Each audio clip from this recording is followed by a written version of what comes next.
like to welcome everyone to this public informational meeting on some proposed amendments to the 2021-2024 Transportation Improvement Program. I'm Chris Avioy. I'm the director of the Waco Metropolitan Planning Organization, and let's say we have John Deaver joining us right now. John, I see that you've joined us, and right now you're the only person on here. So we're going to actually go through the actual presentation here so that we can record this and get it posted to our website. But if there's anything you want to ask a question about, feel free to interrupt us. I'll try not to, Chris, but thank you for having this out there. Okay. All right. We want to start off by saying that the situation has changed since we posted the draft amendments a couple weeks ago, and since we last had a conversation with the MPO Policy Board.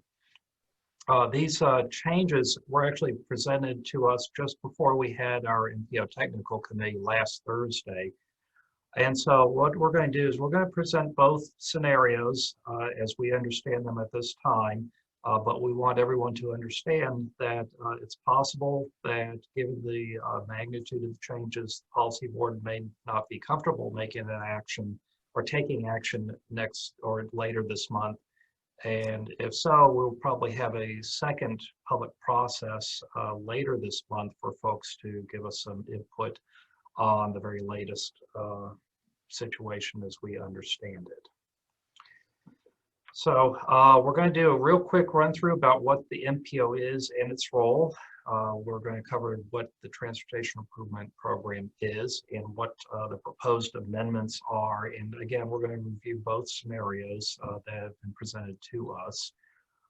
And then what opportunities, we're going to cover what opportunities folks have to give us feedback on what we're presenting today. And then at the very end, open it up for any questions that or comments that folks may have. So the Metropolitan Planning Organization is a federally required organization to provide long-term input from local elected leaders and local interests into transportation decisions. Our process, the transportation planning process, is to prioritize projects that have been identified as being regionally significant and to identify a realistic funding strategy for those projects. And fundamentally, anything that's using federal highway or public transportation dollars must be vetted through this process and identified in the MPO's plans and programs. But ultimately, the whole purpose is to identify what the future transportation network should look like and how it should function for all potential users of that system. MPOs are required for all areas that have more than 50,000 population as identified by the U.S. Census Bureau. We are governed by a 20-member policy board composed primarily of elected officials, but also some representatives of our municipalities that we represent within McLennan County. And they are informed by a 36-member technical advisory committee composed of professional engineers, planners, and stakeholder interests from the region. And our primary role here is to provide that coordination and consensus building role for transportation projects and priorities. Now, the Transportation Improvement Program is a short-range document, 4 years in scope, and identifies what phases of implementation we have a commitment for during that time frame. It includes engineering, right-of-way acquisition, as well as the construction phases for highway construction, but also the implementation of any public transportation services within our region. It also includes those same engineering, right-of-way acquisition and construction phases for bicycle and pedestrian projects that may use federal or state funding within our region. And the TIP is kind of the culmination of the transportation planning process. There's been a very long process up to this point, identifying what our region feels are the important priorities, and then a process of evaluating what we've heard from citizens within our region to identify what we realistically can afford and what are the most important priorities, and those are identified in the Metropolitan Transportation Plan. There's then a short-range plan embedded within that document, which identifies those projects that are appropriate for beginning the process of development. That is the engineering design, the environmental studies, right-of-way, utility relocations, etc. And once that preliminary work has been accomplished and we have a commitment for funding for a particular project, that's when we start talking about the four-year transportation improvement program. And so to be included in the TIP, not only does the project have to be identified in that Metropolitan Transportation Plan, but we also have to have a commitment on the part of somebody to fund that project in the next 4 years. Maybe it's TxDOT, maybe it's City Waco or Plant County, maybe it's some other entity. And also to proceed to construction, we need to have the necessary right-of-way, and any kind of engineering or environmental studies must also be complete. So let's talk about what's being proposed in the amendment. And to give you an update on where we are right now, the current Transportation Improvement Program was adopted by the MPO Policy Board on June 18th.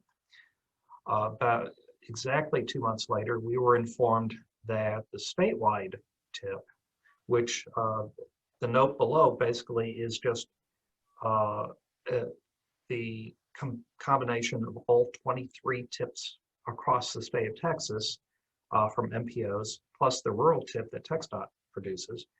We were informed that that document was significantly non-compliant with fiscal constraint. Basically, there were more projects than the cash flow would accommodate. And statewide level, that translates to about $3.5 billion more than what there's actually money to support.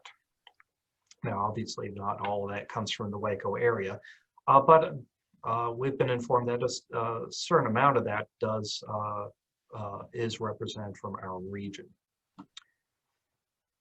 And so what we're looking at is about $70 million that has to be of projects that need to be moved beyond the fiscal year 2024 timeframe. And that fiscal year is the deadline for our for this document.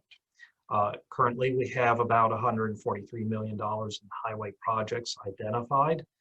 And then 4 of those projects were identified for fiscal year 2021, or the next fiscal year, or actually it's the actually starting last Thursday, it's the current fiscal year. And then we had 2 additional highway projects scheduled for fiscal year 2023. And on this map, the projects identified in green were the ones moving forward this fiscal year, or proposed for this fiscal year, and the ones in magenta or pink were identified for fiscal year 2023. So the dilemma that we have is, which of those projects do we need to wait for another day? So the MPO Policy Board met in September to discuss the 5 projects that are impacted here. And we received some direction from the Policy Board at that time. And so now what we're asking from the public is some feedback on whether they agree with these changes, disagree, or have some other concept. Now, we've, like I said, have some new information, and we're going to review that shortly after we review the initial Policy Board direction we received. So the recommendations from last month from the MPO Policy Board were that there were 2 phases of the Interstate 35 construction. This is basically a continuation of the construction that's ongoing right now. That these 2 phases probably were best to wait for another day. Now that another day may be significantly beyond 2024, but at least for the purposes of our discussion right now, it would not occur within the next 4 years. So there's a section from Valley Mills to Irving Lee, which is primarily frontage road work at a cost of $10 million. And then south of Irving Lee down to Loop 340, work involving frontage roads, on and off ramps, but also work at the intersections and replacing the main lane bridges at New Road. That's a $38 million project. And then the third project that would be postponed until after 2024 by policy board direction would be the State Highway 6 project from McLaughlin Road to Lady Bird Road, which is just beyond FM 185. And this would widen that section from 2 lanes to 4 lanes. Although a small project, there was just not a scenario that anyone could envision where that project could move forward, at least by 2024. The direction we received as far as projects that were already or identified in the previous tip that would remain in their current fiscal year was the Spring Valley Road project. This is in Hewitt from FM 2063 to FM 1695. It would add a center turn lane and shoulders, improve cross drainage. There are some pedestrian improvements near Spring Valley Elementary School. And there's $10 million of mobility funds here. There's also another $2 million in maintenance dollars attached to this project as well. And then there were 2 State Highway 31 overpasses identified, one at FM 2311 and the other at FM 939 that were proposed. A total cost in mobility funds of $10 million, but there's an additional $10 million that were provided by the Waco District of TxDOT under the category of statewide connectivity that were also attached to this project. So it's a $20 million project altogether. And then what's changing is the project that we refer to as the mall-to-mall project. This is a section of Loop 340 between US 84 or Waco Drive and Interstate 35. This is mostly a frontage road project, but it does replace the main lane bridges and approaches over the railroad tracks within that section. And also realigns the on and off ramps and does some intersection improvements, especially at the Bagby Avenue intersection. One of the challenges on this one was that it was originally scheduled for fiscal year 2023.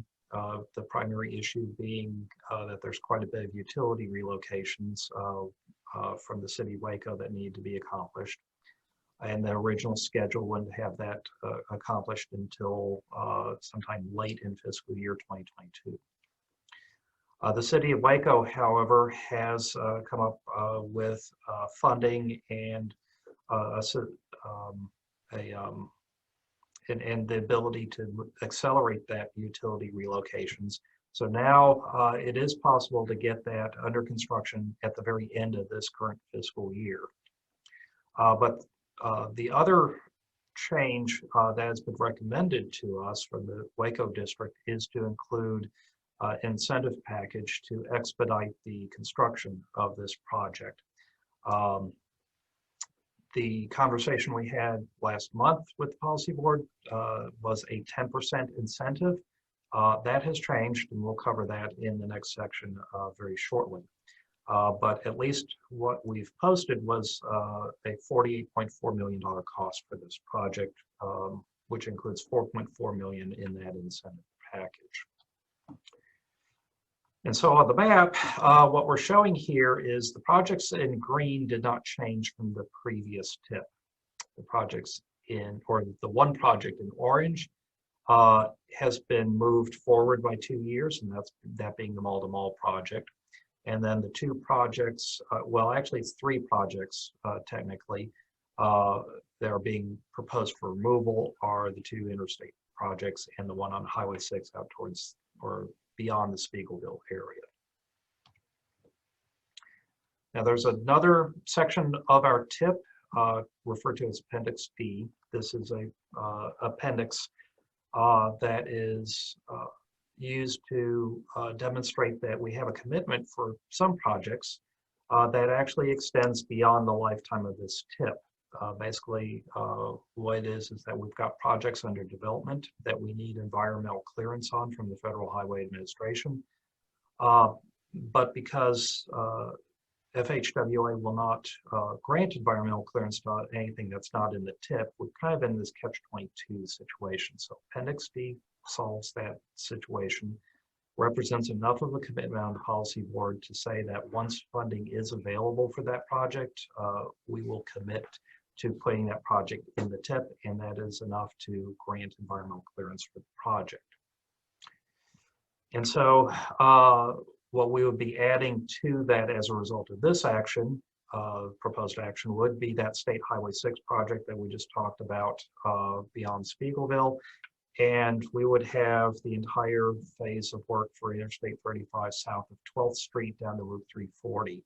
Although that project probably is probably going to be significantly after fiscal year 2024 based on guidance that we received from the policy board as a result of the development of our most recent metropolitan transportation plan.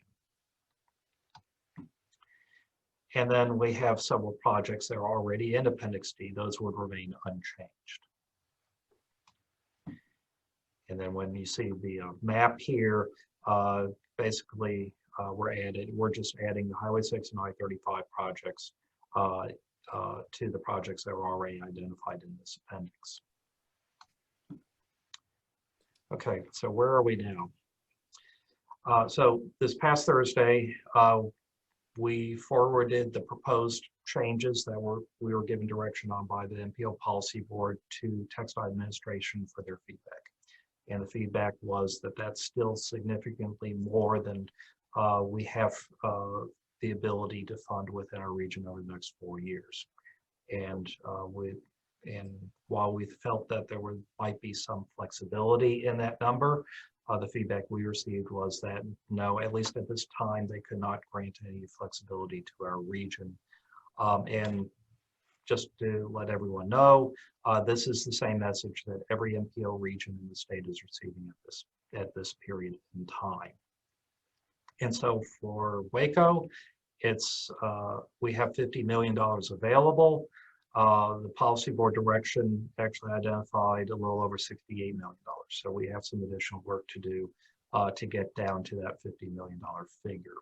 And so what it means is that the 3 projects we previously identified there'll have to be some modification to that. And so the Waco District of TxDOT did provide to us a concept which complies with that $50 million cap. Mostly, we'll review that. But what this means is that we've got something here that's going to be significantly different from the direction we received previously from the MPO policy board. The technical committee wasn't comfortable making a recommendation because of the significance of those changes last week. And then we anticipate that the policy board may not be particularly comfortable either when they're presented with this next week. And so there's a possibility that we may be coming back to the public later this month to get your input on these additional changes, and that decision may be coming, or the policy board may be making that decision in November instead. So the new proposal is that the Spring Valley Road project that we talked about in the Hewitt area would come out of the TIP. There's just not enough money at this time to move that project forward. The State Highway 31 overpasses, we would have to remove one of those overpasses, being that we just don't have enough money to do both. The bridge that would be, or the overpass that would be removed, is the one at the FM 2311 interchange. The bridge at FM 939 would remain. So in terms of the dollars that we're interested, or that we need to reduce here, the revised cost would be $5 million. There would be an additional $5 million in statewide connectivity dollars that would still be applied to there, coming from the Waco District of TxDOT. The mall-to-mall project, however, would remain. It would remain programmed for fiscal year 21. But what we've learned now is that the maximum incentive for construction, for expediting the construction, is a 5% cap. And so that totals up to about $2 million.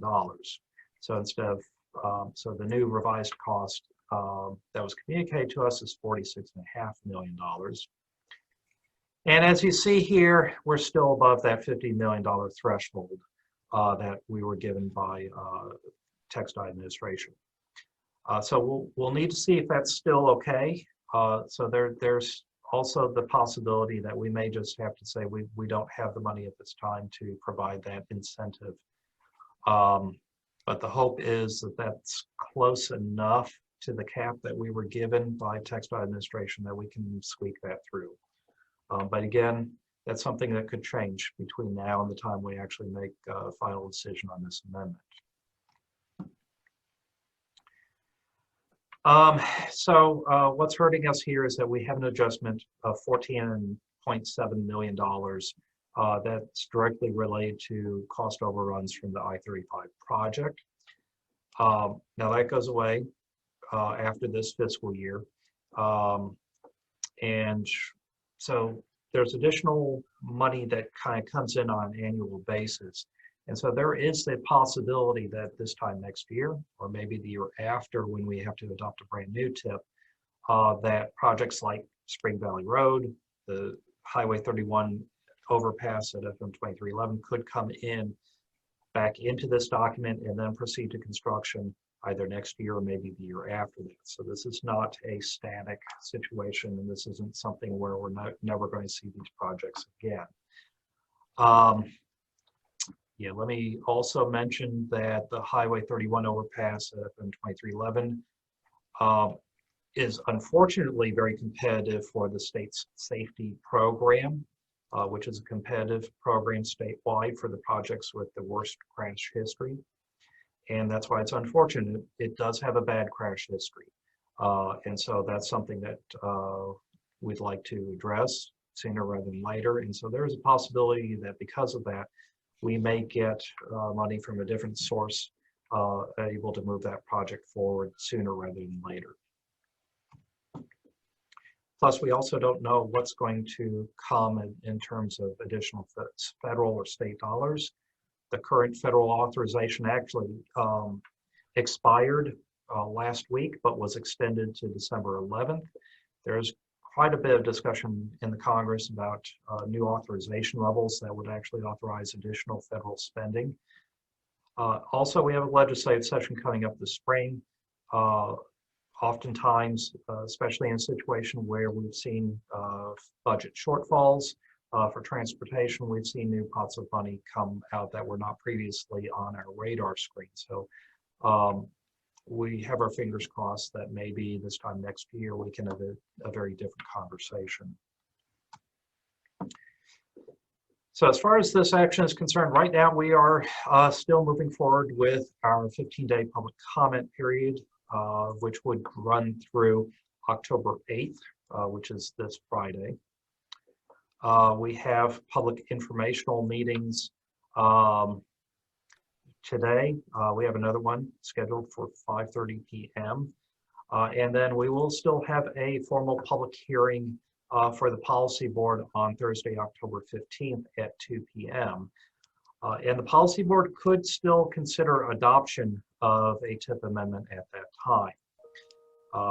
However, our recommendation to staff and the recommendation of the MPO technical committee is to wait an additional month before making that decision to make sure that this is, or this revised direction that has been presented to us by TxDOT is something that the policy board really is comfortable with and something that our public that we represent is interested in or comfortable with as well. And so we may have another process in late October and possibly extending into early November.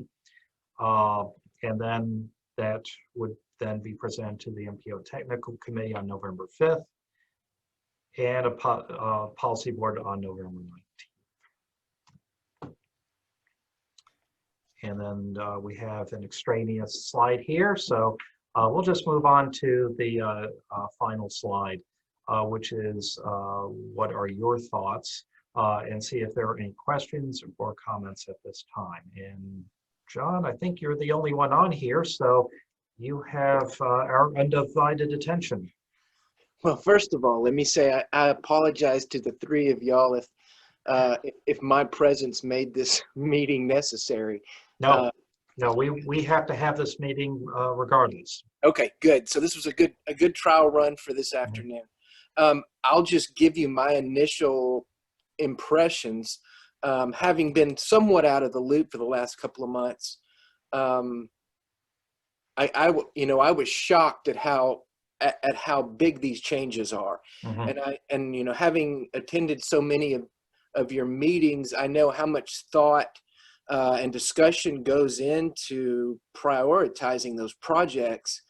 And so while you obviously had some notice that there were some budget constraints and some changes that would have to be made, I'm sure you were also shocked by what was going to have to happen. And you're saying that these recommendations, and when I look at this, I sort of boil it down to the I-35 breakout projects versus the mall-to-mall projects. I mean, obviously those have to be prioritized. And you're saying that the recommendation for that did come from TxDOT. Is that correct? Yeah, and then we also vetted this through the policy board last month, Right. At least in terms of I-35 versus mall-to-mall. But subsequent to that, it also then came down to, well, that's still insufficient. We still have to make additional cuts. Right. And so then it kind of came down to, well, do we do Spring Valley and the both Highway 31 overpasses versus mall-to-mall? And so, yeah, it got even more difficult. Well, and I'm obviously not privy to all of the technical information, but just from my perspective, it does seem like, I mean, I know we hate to put those I-35 projects back on the back burner when we thought we had some progress being made there, but that mall-to-mall seems like such a problem that is not going to get better, that probably should take priority over the others. But I know this has been a difficult process, and I think you're probably wise to recommend trying to wait a little longer to let this kind of be digested and see what comes out in the next month or so. Anyway, I appreciate you guys letting me sit in and Absolutely. listen to this. And we'll plan on being at the meeting next Thursday. But anyway, right. So there's one other issue here, and related to the interstate work, and your brother has actually brought this up several times, and that is this idea that, or really, that's something that's a statewide priority. And so that's something that TxDOT and the Congress really need to figure out a way to fund, and that shouldn't be something that should be borne on the backs of local governments. Right. To address. Right. Well, I certainly understand that. I also understand it's, at some point it's got to be done. So all of that competing interests. Yeah. John, one reminder, if you wanted to address the policy board or have a comment for the policy board on this topic, because of the virtual format, we do request that you send that to us in advance. So just a reminder about that. Yes, ordinarily I would never speak up at a meeting. So. just in case. Yeah, thank you very much. All right. Well, John, do you have any other questions? No, I think that does it. Thank you all very much. All right. Well, thank you for being here. And we always appreciate your involvement. Good. Thanks, guys. All right. Thank you.